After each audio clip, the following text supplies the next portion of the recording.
Welcome to lecture of programming fundamentals. इस lecture में हम इफ एल्स इफ स्टेटमेंट के बारे में पढ़ेंगे कि ये स्टेटमेंट क्या होती हैं।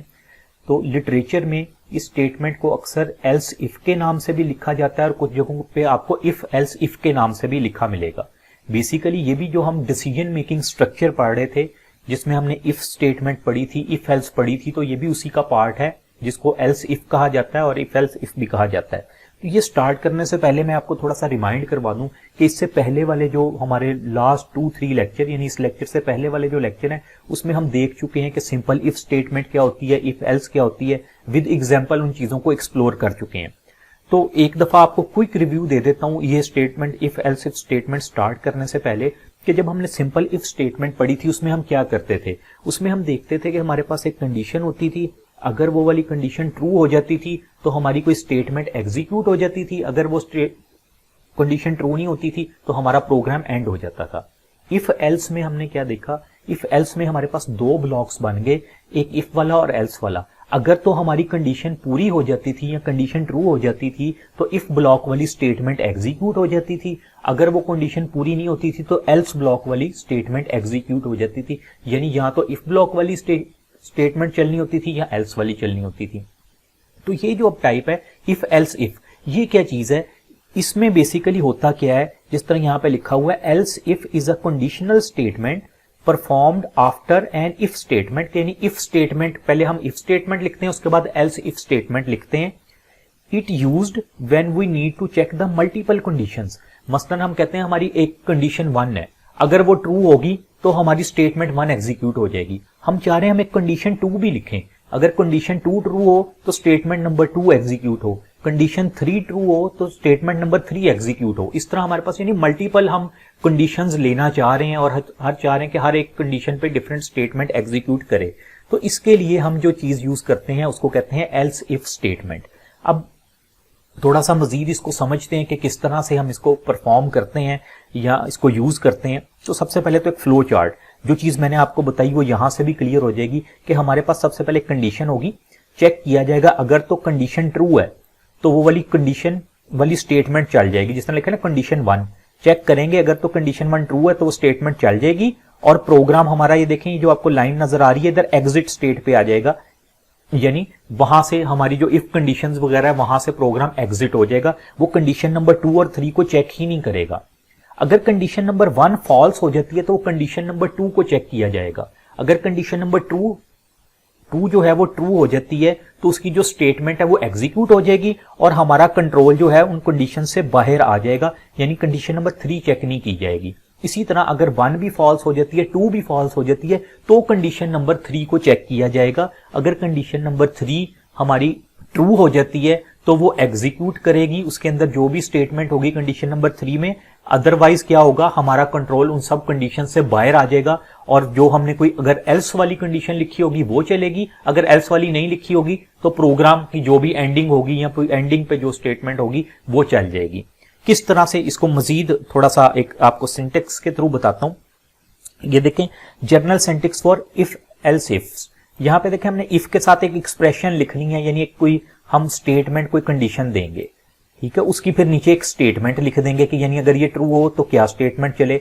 फिर देखें उसके बाद ये मैंने रेड से लिखा है एल्स इफ, फिर हम एल्स इफ लिख के हमारी कंडीशन नंबर 2 हम देंगे, यानी एल्स इफ के साथ ऐसे ही ब्रैकेट आएगी, इसमें हम एक कंडीशन दे देंगे, अगर तो वो ट्रू हो जाएगी तो एक स्टेटमेंट चल जाएगी। इसी तरह एल्स इफ के साथ फिर एक और हम कोई कंडीशन लिख देंगे, अगर वो ट्रू हो जाएगी तो ये स्टेटमेंट चल जाएगी।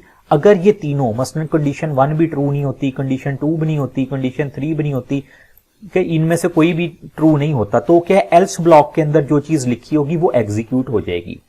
अगर हम एल्स ब्लॉक को यूज ही नहीं करते हैं, 3 कंडीशनें तीनों चेक की, उनमें से कोई भी ट्रू नहीं हुई, एल्स ब्लॉक नहीं लिखा, तो क्या प्रोग्राम एग्जिट हो जाएगा, यानी तीनों में से कोई ट्रू नहीं हुई। उसके बाद उसके अगर हमने यहां पे कोई अलहदा से मसलन सी आउट लिखा होगा तो वो एग्जीक्यूट हो जाएगा, अदरवाइज प्रोग्राम हमारा एंड हो जाएगा। एक एग्जाम्पल से इस चीज को समझ लेते हैं, जो अभी हमने अब डिस्कशन की, एग्जाम्पल से मजीद हमें क्लियर हो जाएगा इसका कॉन्सेप्ट किस तरह से है। आपके सामने कोड लिखा हुआ है, 23 लाइंस का कोड है। मैंने इससे पहले मेन से पहले कोई प्री प्रोसेसर डायरेक्टिव यानी इंक्लूड वगैरह यहाँ पे फिलहाल ऐड नहीं किया। आपको पता है जब इसको आईडी में लिखेंगे तो वहां पे जरूरी है, यहाँ पे हम सिर्फ इसको समझ रहे हैं। अब देखें है क्या ये कंडीशन, आप ये जो रेड कलर से देख सकते हैं लाइन नंबर 6 है हमारे पास, एक ये लाइन नंबर 10 है। मैंने ये लाइन नंबर लिख दिए क्योंकि एडिटर में भी लाइन नंबर आ रहे होते हैं, समझने में आसानी रहेगी। लाइन नंबर 14 है हमारे पास और एक लाइन नंबर 18। आप देखें स्टार्ट कहां से होती है, हमने अभी थ्योरेटिकली जब पढ़ा है तो हमने अभी कहा है ना कि जो एल्स इफ है वो इफ स्टेटमेंट से स्टार्ट होता है। तो ये पहले इफ स्टेटमेंट है रेड कलर से। हम ये कह रहे हैं कि अगर तो ये वाली स्टेटमेंट पूरी हो जाएगी, ट्रू हो जाएगी, तो इसका ये जो 8 नंबर पे सी आउट लिखा है कि ये एग्जीक्यूट हो जाएगा, यानी ये वाली स्टेटमेंट एग्जीक्यूट हो जाएगी। अगर ये 6 नंबर वाला कंडीशन पूरी नहीं होती तो क्या होगा, हमारा कंट्रोल 10 नंबर लाइन पे आ जाएगा। 10 नंबर लाइन वाली कंडीशन चेक की जाएगी। अगर ये ट्रू हो जाएगी तो 12 नंबर पे, देखें यहां पे 12 नंबर पे जो स्टेटमेंट लिखी है वो एग्जीक्यूट हो जाएगी।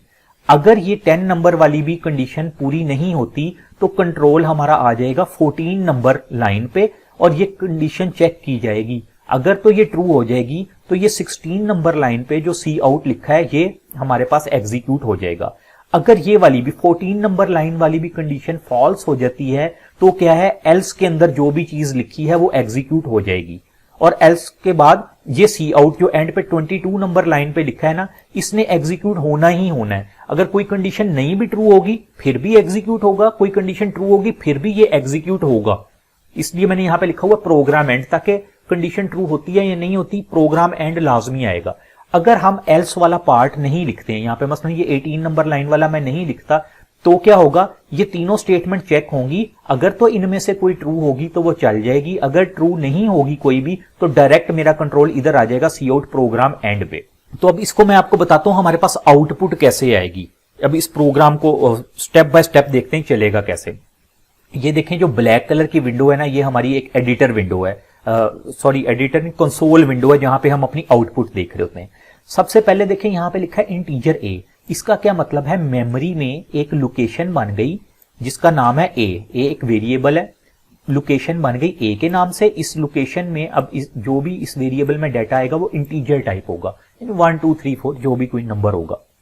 उसके बाद लिखा cout please enter the value और एस्केप सीक्वेंस यूज की बैकस्लैश के साथ एन। आप यहां पे क्या यूज कर सकते हैं, आप यहां पे एंड एल को भी यूज कर सकते हैं जो हमारा मैनिपुलेटर है। मैंने बैकस्लैश एन यूज किया तो इसका मतलब है ये देखें आउटपुट में मेरे पास सबसे पहले लिखा आ जाएगा प्लीज एंटर द वैल्यू। ये मैंने लिखा प्लीज एंटर वैल्यू, ये आ जाएगा। उसके बाद सी इन ए यानी न्यू लाइन है, कर्सर अगली लाइन में चला जाएगा और मैं एक नंबर एंटर करूंगा। फॉर एग्जाम्पल मैंने नंबर एंटर कर दिया 7, यहां पे देखें 7 लिखा आ रहा है, मैंने 7 नंबर एंटर कर दिया। मेरी कंडीशन चेक होगी, यहां पे लिखा है if A is greater than equal to 5। उसके बाद हमारा लॉजिकल एंड ऑपरेटर है और फिर लिखा है A is less than equal to 10। इसका क्या मतलब है कि अगर जो मैं नंबर एंटर किया है वो 5 से 10 के दरमियान है, यानी 5 6 7 8 9 10 इन नंबर में से वो कोई नंबर है, तो क्या करे, ये वाली स्टेटमेंट चला दे नंबर इज ग्रेटर। मैंने 7 एंटर किया और 7 हमें पता है 5 और 10 के दरमियान आता है, तो इसका मतलब है उसने ये नंबर इज ग्रेटर ये वाली हमारी एग्जीक्यूट कर दी स्टेटमेंट, नंबर इज ग्रेटर वाली। उसके बाद अब क्या होगा, ये वाली स्टेटमेंट नंबर 6 तो चल गई ना। जब 6 चल गई तो वो जो 10 वाली स्टेटमेंट है या 14 वाली है और 18 वाली है वो सबको स्किप कर देगा, वो नहीं कोई देखेगा। जहां पे उसको एक स्टेटमेंट ट्रू मिल गई अगली सारी कंडीशन स्किप हो गई। उसके बाद कंट्रोल ये स्टेटमेंट से बाहर आ गया, जो आखिरी स्टेटमेंट है ना सी आउट प्रोग्राम एंड, ये स्टेटमेंट चल जाएगी, यानी हमें प्रोग्राम एंड लिखा नजर आ जाएगा। एक तो ये केस है हमारे पास। उसके बाद एक और केस देखते हैं, केस नंबर 2। ये तो हमने कवर कर लिया, ठीक है। अब देखते हैं प्रोग्राम को हम दोबारा एग्जीक्यूट करते हैं। जब हमने दोबारा एग्जीक्यूट किया सबसे पहले क्या आएगा, लिखा आएगा प्लीज एंटर द वैल्यू, ये जो लाइन नंबर 4 पे है। कर्सर अगली लाइन में चला जाएगा, हमें कहा जाएगा सी इन ए, यानी मैंने कोई ए की वैल्यू ऐड करनी है। फॉर एग्जाम्पल मैंने वो वैल्यू ऐड कर दी 2। अब क्या है, कंडीशन चेक होगी। 6 नंबर लाइन पे कंडीशन है कि अगर तो वैल्यू 5 और 10 के दरमियान है, 5 है या 10 है या इन दोनों के दरमियान है, तो ये वाली स्टेटमेंट चलाए 8 नंबर। कंडीशन तो फॉल्स हो गई, 6 वाली तो फॉल्स हो गई, नंबर 2 है, ये वाली कंडीशन तो नहीं चलेगी। अगर ये कंडीशन फॉल्स हो गई तो इसका मतलब है इसकी जो स्टेटमेंट ट्रू होने पे चलनी थी वो नहीं चलेगी, ये 8 नंबर लाइन पे जो लिखा है ये अब नहीं चलेगा। उसके बाद हमारा कंट्रोल आएगा 10 नंबर लाइन पे। अब 10 नंबर लाइन पे लिखा हुआ है else if A is less than और equal to 5, logical and operator A is greater than और इक्वल टू 1, यानी ए 1 और 5 के दरमियान अगर हो 1 भी हो सकता है, 5 भी हो सकता है और इन दोनों के दरमियान भी हो सकता है। अगर तो इसका इस तरह का कोई नंबर हो तो हमारी स्टेटमेंट नंबर 12 जो है वो चल जाएगी, जिस पे लिखा है नंबर इज स्मॉलर। तो अब देखें मैंने 2 एंटर किया, 2 मुझे पता है 1 और 5 के दरमियान में आता है, तो यहां पे लिखा आ जाएगा नंबर इज स्मॉलर।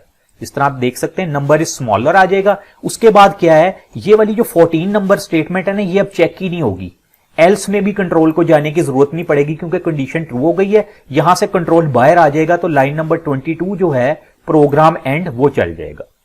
ठीक है, अगर हम ये प्रोग्राम एंड लाइन नंबर 22 ना भी लिखें तो हमारा प्रोग्राम यहां पे आके खत्म हो जाएगा, यानी नंबर इज स्मॉलर डिस्प्ले करवाएगा, उसके बाद हम प्रोग्राम से एग्जिट हो जाएंगे।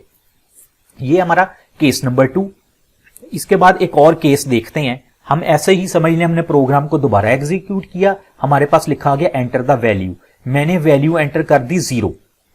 अब क्या है, लाइन नंबर 6 पे जो इफ कंडीशन है वो चेक होगी, वो फॉल्स हो गई क्योंकि इसमें तो कहा गया नंबर 5 हो या 10 हो या इनके दरमियान हो, फॉल्स हो गई। इसका मतलब है ये वाला पूरा ब्लॉक जो है ये एग्जीक्यूट नहीं होगा, ये खत्म हो गया। उसके बाद नंबर 10 पे आ गया, 10 वाली जो वैल्यू है वो या तो 1 होनी चाहिए या 5 या इन दोनों के दरमियान, मैंने तो 0 एंटर कर दिया है। इसका मतलब है 10 वाला भी नहीं चलेगी कंडीशन, और ये वाला भी जो 10 वाला ब्लॉक है ये भी एग्जीक्यूट नहीं होगा, ये भी खत्म हो गया। फिर इधर आ गई 14 पे लिखा हुआ है अगर जो है वैल्यू एंटर की है वो इक्वल टू 0 हो, मैंने 0 ही एंटर किया है तो क्या हो, यानी ये कंडीशन ट्रू हो गई। अब क्या चलेगा, लिखा आएगा मेरे पास नंबर इज 0, ऐसे मेरे पास इधर आउटपुट में नंबर इज 0 लिखा आ जाएगा। उसके बाद क्या है, ये एल्स वाला स्किप हो जाएगा और मेरे पास एंड पे लिखा है प्रोग्राम एंड, और मेरे पास प्रोग्राम एंड लिखा आ जाएगा। एक ये केस भी हो सकता है हमारे पास। नेक्स्ट एक लास्ट केस हम देखते हैं। अब देखें प्रोग्राम एग्जीक्यूट किया, दोबारा लिखा आ गया please enter the value, enter value मसलन मैंने कर दी 15। अब क्या होगा, पहले सबसे पहले चेक होगा 6 नंबर लाइन वाली कंडीशन, ये तो है कि 5 और 10 के दरमियान वैल्यू होनी चाहिए। 15 5 और 10 के दरमियान तो नहीं है, ना इक्वल टू 5 है ना इक्वल टू 10 है, ना इनके दरमियान कहीं आता है। इसका मतलब ये वाला ब्लॉक एग्जीक्यूट नहीं करेगा। यहां पे 10 नंबर पे आते हैं, यहां पे जो है वैल्यू वो तो है कि या 1 हो या 5 हो या इन दोनों के दरमियान हो, मैंने तो 15 एंटर किया है, इसका मतलब ये वाला ब्लॉक भी नहीं चलेगा। नेक्स्ट आ जाते हैं 14 नंबर लाइन पे, यहां पे लिखा है वैल्यू अगर इक्वल टू 0 हो, वैल्यू इक्वल टू 0 तो नहीं है, हमने तो 15 एंटर कर दी, ये वाला भी नहीं चलेगा। अब ये तीनों कंडीशन फॉल्स हो गई, तीनों नहीं चलेगा, यानी इनके अलावा फिर कोई भी अगर नंबर एंटर होगा तो मेरी एल्स वाली जो है स्टेटमेंट वो चल जाएगी। अब देखें एल्स में मैंने क्या लिखा हुआ है, यानी इन नंबर्स के अलावा 6 लाइन की कंडीशन भी नहीं पूरी हुई, 10 वाली भी नहीं हुई, 14 वाली भी नहीं, तो अगर कोई भी कंडीशन पूरी ना हो तो आ जाए यू एंटर्ड इनवैलिड नंबर, तो मेरे पास लिखा आ गया you entered invalid number, output में आ जाएगा यू एंटर्ड इनवैलिड नंबर, और उसके बाद आखिरी जो मैंने लिखा है प्रोग्राम एंड, नीचे लिखा आ जाएगा प्रोग्राम एंड। तो बेसिकली ये होती है हमारी इफ एल्स इफ स्टेटमेंट कि हमारे पास मल्टीपल कंडीशंस होती हैं, जिस तरह हमने ये 6 नंबर लाइन पे एक दी, एक 10 पे, एक 14 पे। जो पहली कंडीशन होती है वो इफ के साथ लिखते हैं, उसके बाद जितनी भी है उनके साथ हम एल्स इफ लिखते हैं, जिस तरह यहां भी एल्स इफ, और लाजमी नहीं है आपके पास एल्स इफ के साथ एक कंडीशन लिखें या 2, आप जितनी मर्जी ऐड करवाते जाएं एल्स इफ के साथ, और एंड पे जाके एल्स लिख देते हैं हम। अगर आप एल्स ना भी लिखेंगे और उन इफ जो आपने एल्स इफ लिखी होंगी उनमें से कोई भी पूरी नहीं होगी तो प्रोग्राम एंड हो जाएगा। ये एल्स इसलिए लिखते हैं कि अगर उन कंडीशंस जो आपने लिखी हुई हैं उनके अलावा अगर आप कोई वैल्यू एंटर कर देते हैं जो कि उन किसी भी कंडीशन में लाई नहीं करती, तो हमारे पास क्या आउटपुट आनी चाहिए। तो ये जी हमारा बेसिक कॉन्सेप्ट था इफ एल्स इफ स्टेटमेंट का। उम्मीद है इस एग्जांपल से आप इसको बेहतर तरीके से समझ गए होंगे। मैं आपको ये वाला जो प्रोग्राम लिखा है इसको एक दफा रन करके भी दिखा देता हूं हमारी आईडीई के अंदर कि किस तरह से हमारे पास आउटपुट आती है। आप इस वक्त स्क्रीन पे देख सकते हैं हमारे पास वही कोड लिखा हुआ है जिसको मैंने आपको एक्सप्लेन किया। यहाँ पे हमारे पास प्री प्रोसेसर डायरेक्टिव आ गए और ये लाइन नंबर जो हमारे पास है 8, यहाँ पे देखें इफ वाली स्टेटमेंट जो हमने लिखी थी और उसके ट्रू होने पे क्या चीज एग्जीक्यूट हो वो लिखा हुआ है। उसके बाद else if a is less than equal to 5, ये वही है सेम जो मैंने आपको अभी समझाया है जो कोड, एग्जैक्टली वही कोड हमने यहाँ पे लिख दिया लाके। अब इसको एग्जीक्यूट करते हैं। मेरे पास यहाँ पे पूछा जा रहा है प्लीज एंटर द वैल्यू। अब मसलन जिस तरह हमने उधर कहा था मैंने वैल्यू एंटर कर दी, 5 और 10 के दरमियान करते हैं, मैंने वैल्यू एंटर की 6, तो मेरे पास लिखा आ गया द नंबर इज ग्रेटर, आगे लिखा आ गया प्रोग्राम एंड। तो बिल्कुल जिस तरह मैंने आपको एक आउटपुट विंडो पे अभी समझाया, ये उसी तरह से एग्जीक्यूट होगा प्रोग्राम। तो आप भी इसको ट्राई कर सकते हैं, इस प्रोग्राम को एग्जीक्यूट करवा के। तो उम्मीद है आपका इफ एल्स इफ स्टेटमेंट का कॉन्सेप्ट बिल्कुल क्लियर हो गया होगा। Thank you.